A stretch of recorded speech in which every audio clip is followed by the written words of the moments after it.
Get through the night, that our flag was still there. Oh, say does that star-spangled banner yet wave o'er the land of the free and the home of the brave.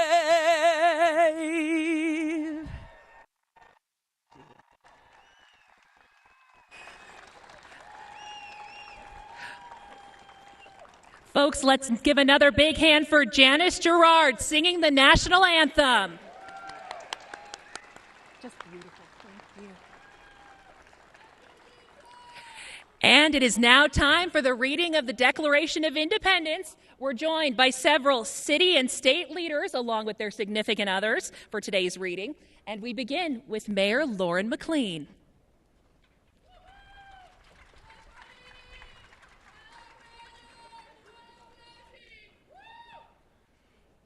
In Congress on July 4th, 1776, the unanimous declaration of the 13 United States of America.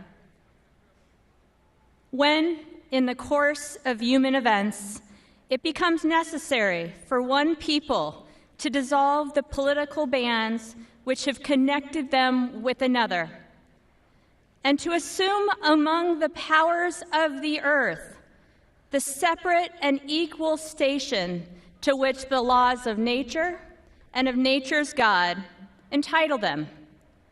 A decent respect to the opinions of mankind requires that they should declare the causes which impel them to the separation. We hold these truths to be self-evident, that all men are created equal, that they are endowed by their Creator with certain inalienable rights, that among these are life, liberty, and the pursuit of happiness, that to secure these rights, governments are instituted among men, deriving their just powers from the consent of the governed, that whenever any form of government becomes destructive to these ends, it is the right of the people to alter or to abolish it, and to institute new government, laying its foundation. Laying its foundation on such principles and organizing its powers in such form as to them shall seem most likely to affect their safety and happiness. Prudence, indeed, will dictate that the governments long established should not be changed for light and transient causes, and accordingly, all experience hath shown that mankind are more disposed to suffer, while evils are sufferable, than to right themselves by abolishing the forms to which they are accustomed. But when a long train of abuses and usurpations pursue invariably the same object, evinces a design to reduce them under absolute despotism. It is their right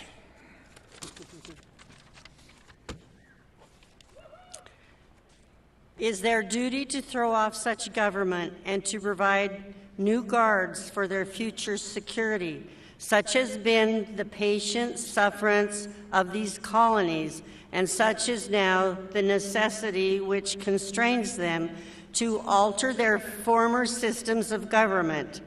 The history of the present King of Great Britain is a history of repeated injuries and usurpations, all having in direct object the establishment of an absolute tyranny over these states. To prove this, let facts be submitted to a candid world. He has refused his assent to laws, the most wholesome and necessary for the public good. He has forbidden his governors to pass laws of immediate and pressing importance, unless suspended in their operation till his assent should be obtained, and when so suspended, he has utterly neglected to attend them. He has refused to pass other laws for the accommodation of large districts of people, unless those people would relinquish the rights of representation in the legislature, a right inestimable to them and formidable to tyrants only. He has called together legislative bodies at places unusual, uncomfortable, and distant from the depository of their public records for the sole purpose of fatiguing them into compliance with his measures. He has dissolved representatives' houses repeatedly for opposing with manly firmness his invasions on the rights of the people. He has refused for a long time, after such dissolutions, to cause others to be elected, whereby the legislative powers, incapable of annihilation, have returned to the people at large for their exercise, the state remaining in the meantime exposed to all the dangers of invasion from without and convulsions within. He has endeavored to prevent the population of these states for that purpose, obstructing the laws for naturalization of foreigners, refusing to pass others to encourage their migrations hither, and raising the conditions of new appropriations of lands. He has obstructed the administration of justice by refusing his assent to laws for establishing the judiciary power. He has made judges dependent on his will alone for the tenure of their offices and the amount of payment of their salaries.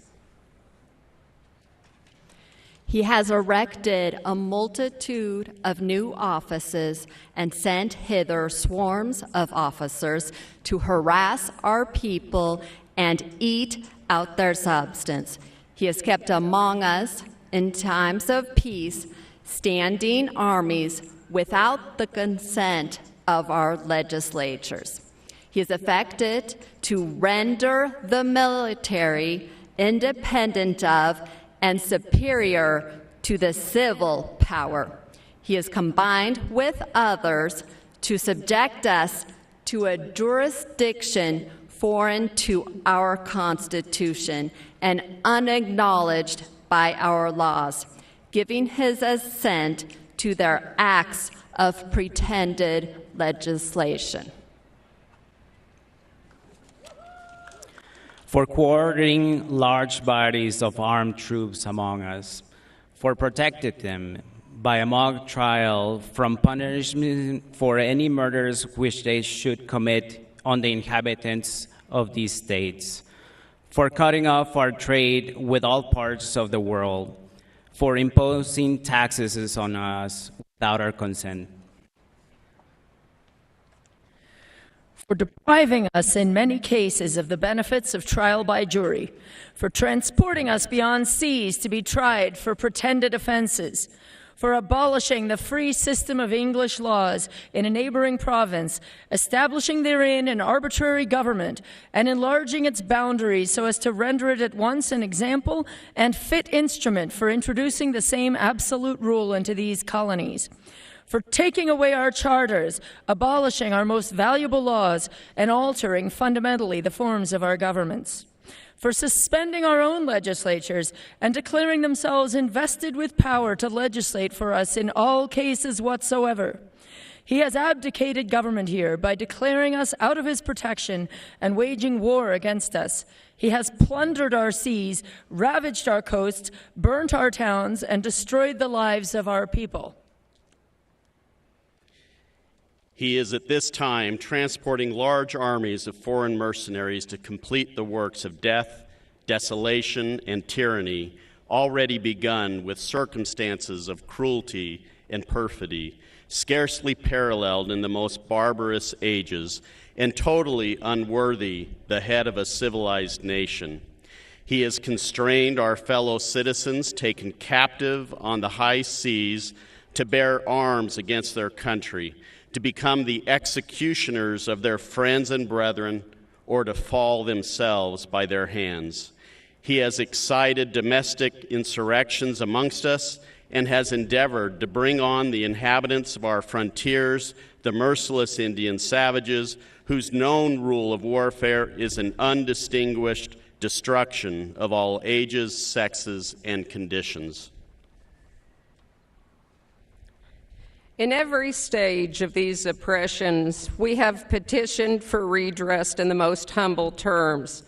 Our repeated petitions have been answered only by repeated injury.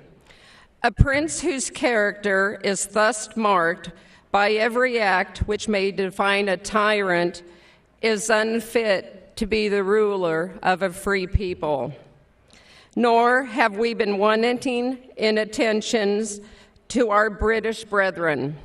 We have warned them from time to time of attempts by their legislature to extend an unwarrantable jurisdiction over us. We have reminded them of the circumstances of our emigration and settlement here.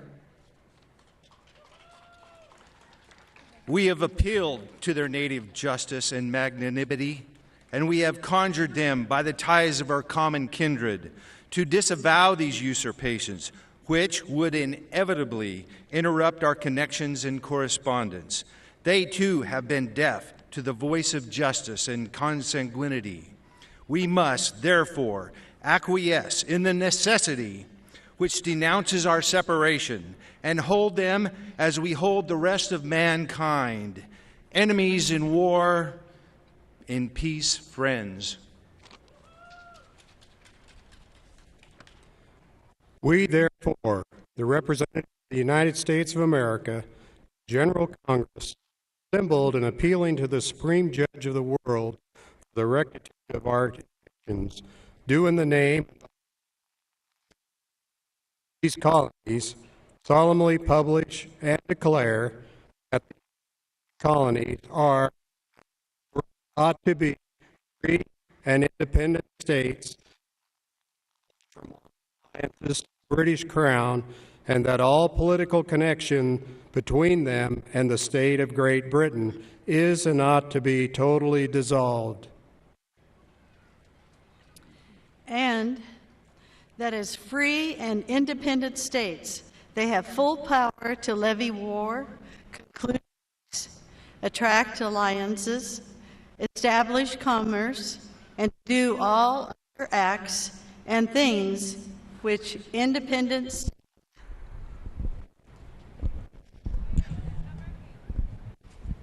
states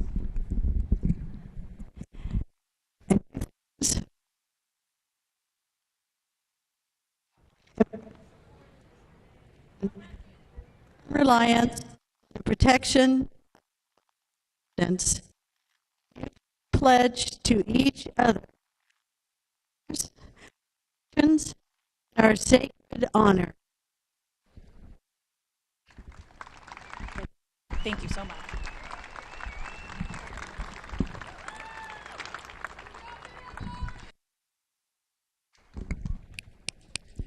having some issues for your patient. See a little better. All right. Well, thank you so much to our city and state leaders for today reading the Declaration of Independence. Now, this is something that we do plan to do each and every year here in downtown Boise. But we're coming back for the parade at 10 a.m. So for now, we are going to close this section out. But make sure that you can watch on CBS 2 News, idahonews.com, and our Facebook page. But again, thank you all for being here today, and happy Independence Day. We'll be back here at 10.